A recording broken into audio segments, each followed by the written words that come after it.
Thokozani bogogo nomkhulu salwa sendoda lesogogo Bathini Mbatha. Gogo izinto zami zimnyama. Hey wegogo. Gogo kumnyama. Gogo. Yonke into imnyama ngisabathe ngenza lokhu kuyala. Ngithi ngibamba lokhu kuyala abantu bathembile in terms of ama contacts bangijikele. Abantu bengisebenza nabo bangijikele. Angisazi gogo kumnyama. I know that I know of people including myself abathe nje sokuthi hayi sokunika imisebenzi sokuzama ungastress ngeke uhlupheke sikhona. And the first thing that happens musuphumile emsebenzini that person is the first person okujikelayo ongakusizi. I know that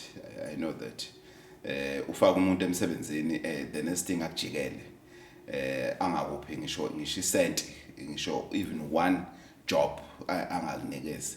I've heard people saying ukuthi usibanibani ngamfaka emsebenzini engangisebenza naye la ngangisebenza khona ngaphuma mina emsebenzini savumelana ukuthi njengoba ngiphuma yimina ngizoriska uzongivulela imisebenzi kwayena akasangenzeli lutho gogo kumnyama gogo into zami zisebumnyameni ngenze njani. Stand up. The first thing that you need to do is to stand up. Stand up. Face your fears. Yes kumnyama, yes kunzima, yes awusazi ukuthi ufanele wenze njani. Stand up and face your fears.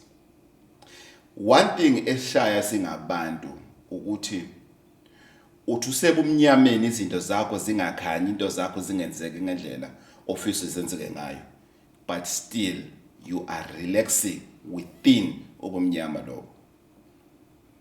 Umuthi ngeke kwenzele lutho if ever you don't take action eqala to face your fears. Umuthi ufuna umuntu oqale wayithintitha yena wayinuka amakhwapha ukuthi kahle inkinga yami ikuphi. How did I get here?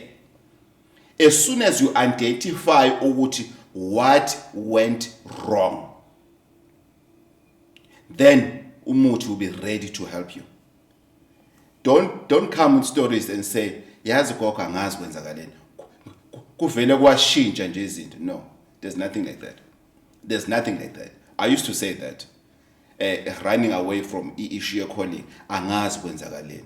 Umuntu will ask me a simple question, kodwa bathini, how can you do such a stupid mistake? Yazi bafo angazi kwenzakaleni. Yazi angazi kwenzakaleni.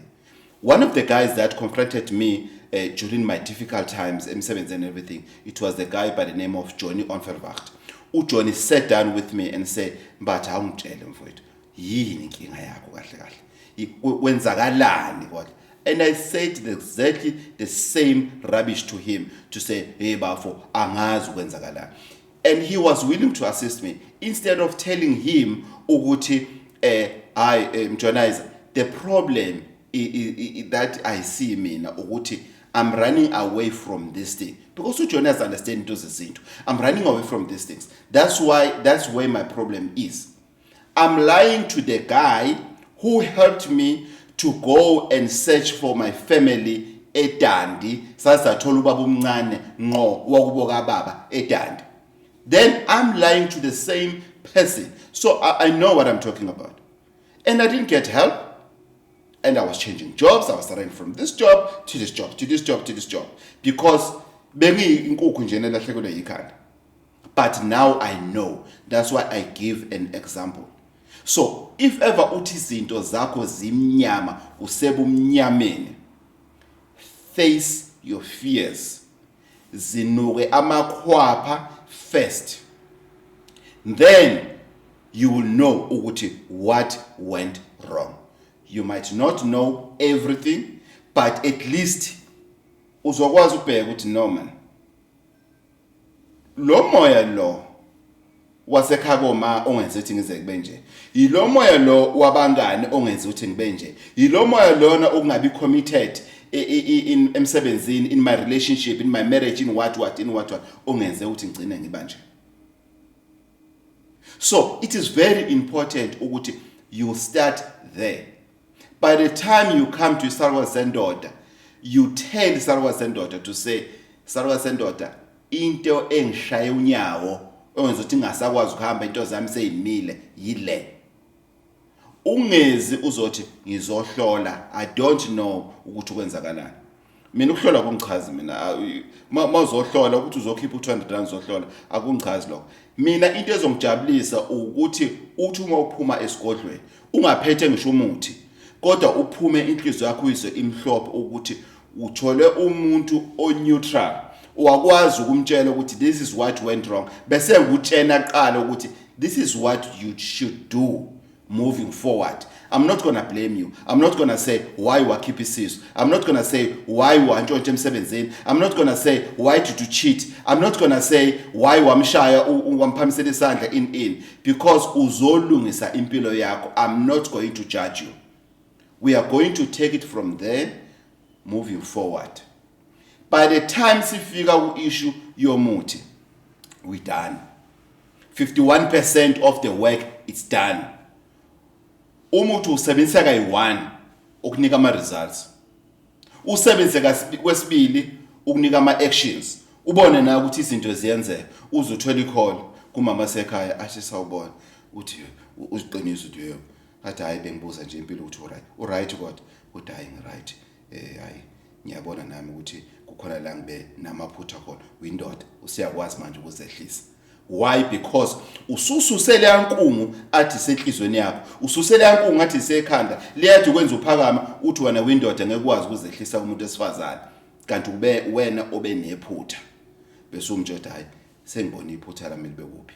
Ngibhizi ngilungisa lona. Awusho ukuthi ngiyaxolisa. Awusho ukuthi ngicela ubuye ekhaya. No, ngibhizi ngilungisa lona. Ngiyothi ngiqeda kuyobe sekuyicacela kona. Kodwa iphutha sengilibonile, iphutha likimina. Uzomuza ngale phone ngathi hayi kulungile baba. Bengibuza nje ukuthi right. Ngizobona ngeweekend. Ngoba usuzwile umoya wakho ukuthi usuyimisele ukwenzani ukukhuluma. Uzo uthola i-call from a previous employer athi how are you? Uthi hayi I'm fine. How are you keeping? Uthi no, things are not okay but yeah I'm getting there. I can see ukuthi where did I go wrong. Bese bathi we have a post coming. Would you like to apply? I will consider you. I can hear your spirit ukuthi shintshile. That's how umuthi operates. You get a call, hey bras uhamba kanjani sharp. Usasena la company yakho lena ye security, yeah isasekhona, yes. Ayman, kunemsebenzi ozophuma, awulahlele sibone ukuthi utholani. Uthola letter of appointment. So uthola umsebenzi. Uthola tender. Why? You have dealt with inkungu ekwena ngaphakathi. Guys, kuba nenkungu ehlala enhlizweni, kube nenkungu ehlala ekhanda, ivala izinto uyenza ukuthi impilo yakhe ibe emnyama. Sometimes you need to humble yourself. Mawufika kumelaphi endabuko and tell nothing but the truth. This is what happened. I need help. Please help me.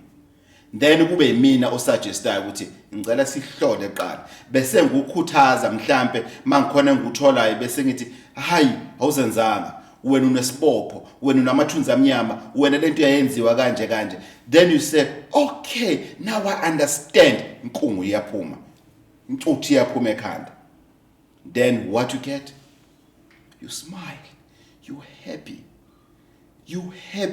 because you have identified ukuthi besides what you have already identified within you yini enye evimbe into zakho. You can only do that if you are able to face your fears, because nganza kwethu problems will always be there. Problems are part of life. You will never have a life without problems. Problems will be there until you die. It's how you deal with the problems. It's how you handle the problems. Salwa sendoda uGogo Bathini Mbatha uma uvula kuvaliwe emzini amadoda. gogo@bathini-mbatha.co.za, info@africanclinic.co.za, gogo@bathini-mbatha.co.za, africanclinic.co.za. Remember, African Clinic, we're dealing with izifo kuphela. we're dealing with izifo kuphela, then we refer you to a person that specializes with that. We'll give you more updates when the website is ready as well as time goes. Salwa Sendoda, Gogo Bathini Mbatha 082 833 4063. Maluchu.